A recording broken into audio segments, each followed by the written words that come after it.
Hi guys, welcome back to another video. Today it's just me and I'm going to be talking with you guys about biology SL and HL. So first we're going to go over the prerequisites. So for biology HL or SL, all you need to have is the IH biology credit, but it's not necessarily mandatory. For example, if you didn't take IH in the past and you're just going into IB in 11th grade, and I think as long as you have some sort of biology credit, you should be totally fine with that. So what is it? Well, IB biology revolves around the study of life and living systems, which are explored through several different units of topics throughout the course. The course aims to help students learn about the different aspects of life while also applying that knowledge through scientific methods, labs, and critical thinking.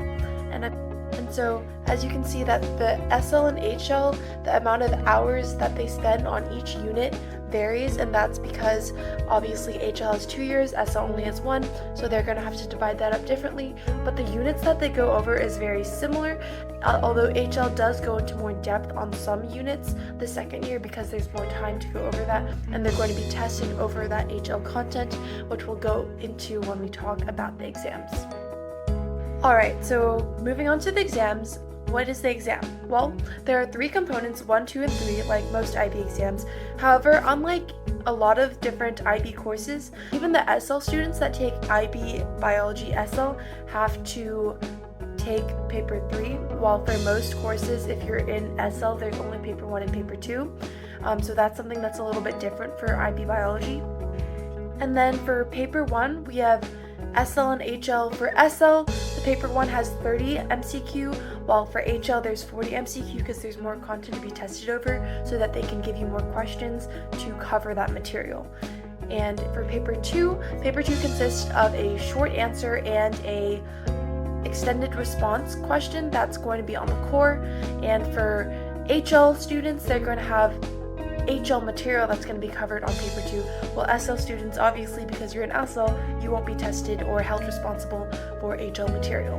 As for paper 3, there are 2 sections, section A and section B, and section A contains 1 database question and several short answer questions on experimental work on the core, while section B contains short answer and an extended response question out of the 4 options, and the options are topics that your teacher chooses. So for each different, if you're going to a different school or a different program, your teacher might choose a different option than, for example, I'm going to have on the HL exam when I sit for it this May. And what about the workload? Well, from my experience, I would say that there's a fair amount of work that needs to be done for biology. There's often going to be homework assignments or lab reports that we need to finish writing, which are usually data analysis questions based on the lab that we performed. So that's going to take up quite a bit of your time. But I wouldn't say that it's anything that you need to be extremely concerned about. It's not like it's going to take 3 or 4 hours to complete each day. It's usually small increments of work and relatively manageable. And of course, this is from my experience personally. If you have a different teacher, then it may be completely different depending on their teaching style and such. But I would say that biology, although it is a difficult class, it isn't as workload heavy as some other science classes such as chemistry and physics maybe, at least from my experience. And so there's a lot of questions about, should you take the AP exam? This is a common question for IB students when they're considering whether they should take the AP exam for the IB course that they're taking. So for IB Biology, I would say that taking the AP exam your first year of IB Bio may not be the best choice if you feel like you haven't entirely grasped the concept of stuff that you've been learning. But then again, I took the AP exam my junior year, which was my first year when I was doing SL Bio, and I would say that it wasn't impossible as long as you self-studied a lot. Like during April and May, throughout the month, I was studying for a lot of AP exams, and Bio was one of them, and I would just every day I would take notes on the AP Bio Barron's prep book, which I would say was pretty helpful at preparing me for the exam. And there was a lot of content that I was not completely sure about, but I had to reinforce that through practice and self-studying.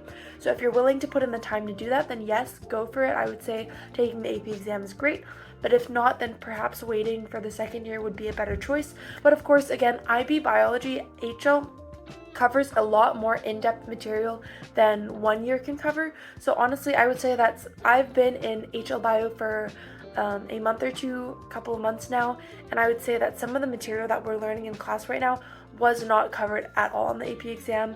So that might be a little bit confusing for you as to what you need to know and what you don't for the AP exam if you take it the second year, but it's also completely up to you and how prepared you feel. And it also depends on what colleges you want to go to and what credits they accept.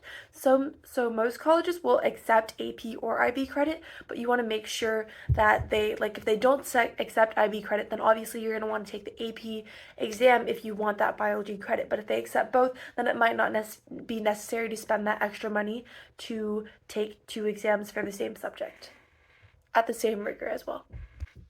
So as for my opinion on IB biology, I would say that it honestly was a pretty fun course, and the content was very all-encompassing in terms of the different aspects of life and living organisms and living systems.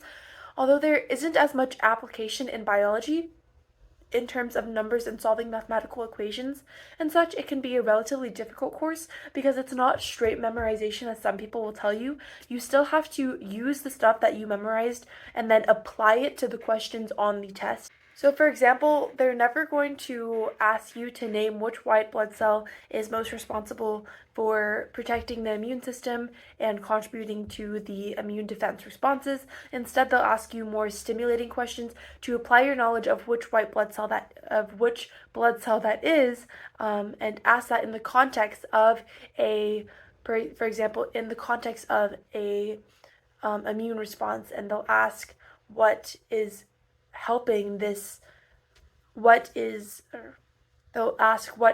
strengthening the response in the scenario, and then you'll have to conclude, oh, it must be this white blood cell. So there's a lot of application questions like that rather than straight memorization, which I thought was what bio was when I first went in, so just be aware of that.